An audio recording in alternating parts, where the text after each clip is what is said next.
What's up guys, today I'm going to be talking about the new Gigafactory that Elon wants to make in central USA. I was going to say GigaTexas, but it's actually not GigaTexas, it could be Giga Nashville, it could be Giga whatever it is. Basically central USA. We don't know too much about it, but we know enough to actually talk about this topic and to know why he wants to build one for the Cybertruck and Model Y production. So let's get started.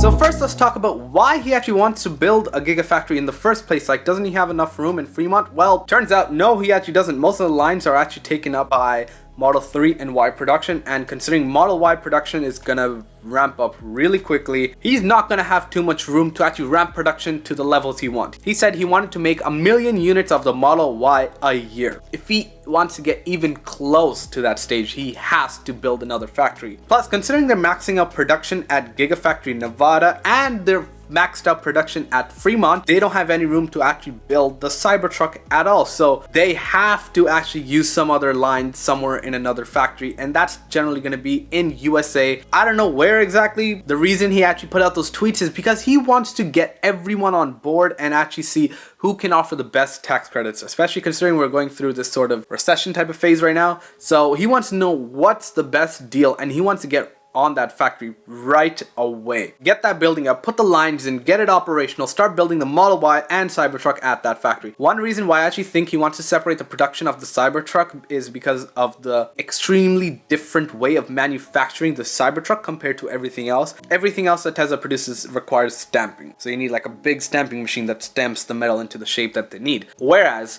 with a Cybertruck, you can't stamp that cold rolled steel that he's actually using. You can only fold it, as he would call it. So stamping machines would be completely useless because they would break the stamping machine. That steel would literally break the stamping machine. What that means is he wants to actually make a production line as efficiently as possible. We already know the production line at Fremont for the Model 3 and Y is very, I wouldn't say very inefficient, but it's not as efficient as they could have made it, like for example in Shanghai, or even the production line that's going to be implemented in Berlin, Giga Berlin. The production line and everything is completely different, especially for the Cybertruck. The entire manufacturing of it is going to be completely different, and Tesla is really running out of room to produce their cars. Because of that, they have to actually act really quickly, find a place to actually build a Gigafactory, get that Gigafactory up and running by mid to end of next year so they can actually start building the Cybertruck and the Model Y. The Model Y was actually supposed to be delayed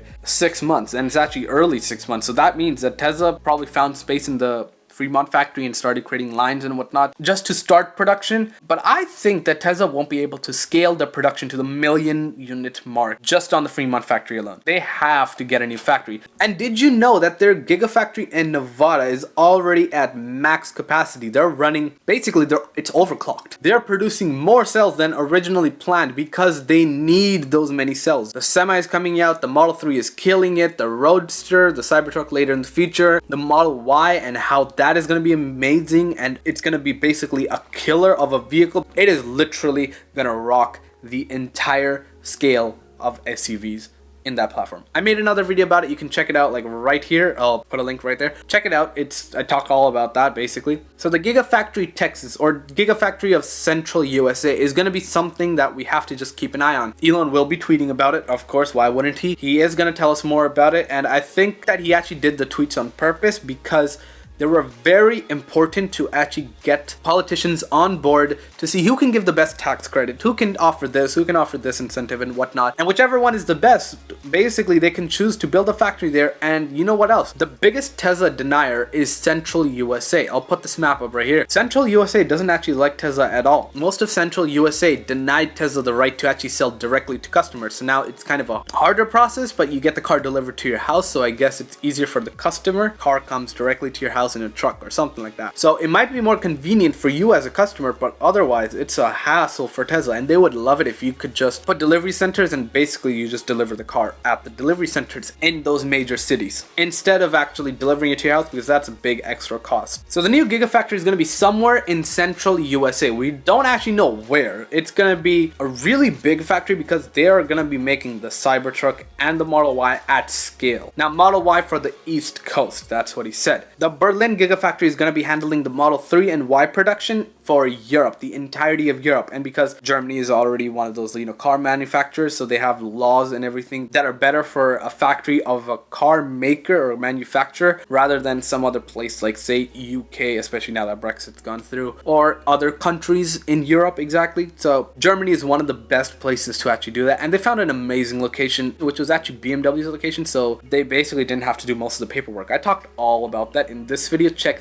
that video out. That's going to be something to look at too. So what are the gigafactories that Tesla are planning or operational? So let's talk about them. So they are the Buffalo, New York factory, which produces solar panels and the solar glass roof and whatnot. Then they have the Gigafactory Nevada. Then you have Gigafactory Shanghai, then you have Gigafactory Berlin. Now we're gonna get a Gigafactory in central USA, which is actually gonna put it to 5 Gigafactories. And as Elon described it in a very early note, he said all you need is 100 Gigafactories in the entire world to cover the production of batteries and vehicles. I think he said batteries, but basically batteries and vehicles combined, everything. 100 Gigafactories, and Gigafactories are big factories, just saying. They're big factories. That's why it's called Gigafactory. I don't know too much about it. Obviously, when there's more details coming out, obviously I'm gonna, make some videos. I have to, why not? Of course, it's just gonna be a whole separate video because then we'll have more data to show. But for right now, that's been it. So thank you for watching. Hope you enjoyed this one, and I'll talk to you tomorrow. Peace.